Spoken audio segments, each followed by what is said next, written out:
ఇప్పుడు వేస్టేజ్లో రకరకాల ప్రొడక్ట్స్ ఉన్నాయి. అందులో మనకు టీ పౌడర్ అనేది చాలా న్యాచురల్గా ఉంది.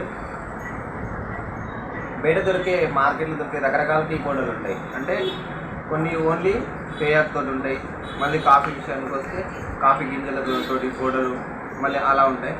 ఇది మాత్రం ఓన్లీ టీ పౌడరు. ఈ టీ పౌడర్లో ఏమేమి ఇంగ్రీడియంట్స్ కలుపుతారో తెలుసుకుందాం. ఇందులో ముఖ్యంగా అశ్వగంధ అనేది ఇమ్యూనిటీ పవర్ పెంచడానికి చాలా చక్కగా ఉపయోగపడుతుంది. నెక్స్ట్ తులసి కూడా శరీరంలో ఉన్న మనకు టాక్సిన్స్ డీటాక్సిఫై చేయడానికి కూడా బాడీకి చాలా చక్కగా ఉపయోగపడుతుంది. మళ్ళీ ఇంకా దాల్చిన చెక్క కూడా చాలా చక్కగా ఉపయోగపడుతుంది.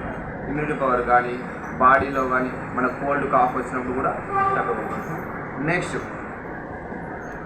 హల్దీ అంటే పసుపు కూడా యాంటీబయాటిక్గా పనిచేస్తుంది. ఇది కూడా ఇందులో కలిపారు. నెక్స్ట్ పెప్పర్, మిరియాలు కూడా కలిపారు.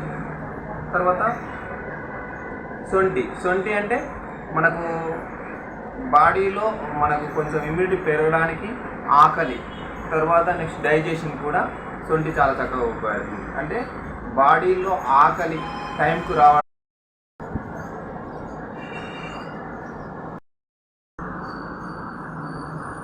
నమస్కారం.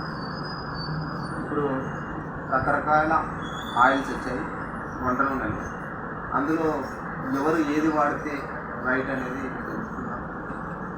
లావుగా ఉన్న వాళ్ళేమో కొన్ని మనకి ఇప్పుడు న్యాచురల్గా వచ్చే ఆయిల్ ఉన్నాయి. అందులో రైస్ బ్రాండ్ ఆయిల్ అని వెస్టేజ్ వాళ్ళు తయారు చేస్తున్నారు. ఇది ఏంటంటే మనకు లావుగా ఉన్న వాళ్ళు ఒబిసిటీ, తర్వాత మనకు ఫ్యాట్ ఉంటుంది, ఎల్డిఎల్ అని, హెచ్డిఎల్ అని, గుడ్ కొలెస్ట్రాల్ అని, బ్యాడ్ కొలెస్ట్రాల్ అని. ఇది నార్మల్గా ప్రోటీన్ మజిల్ పర్సెంట్ పెరగకుండా చేస్తుంది ఈ ఆయిల్. అంటే ప్రోటీన్ కంటెంట్ తక్కువ ఉంటుంది. అదే పల్లి కానీ ఇంకా రకరకాల ఆయిల్స్ ఉన్నాయి, అవి మజిల్ పెరగడానికి, లావు పెరగడానికి ఇవి ఉపయోగపడతాయి.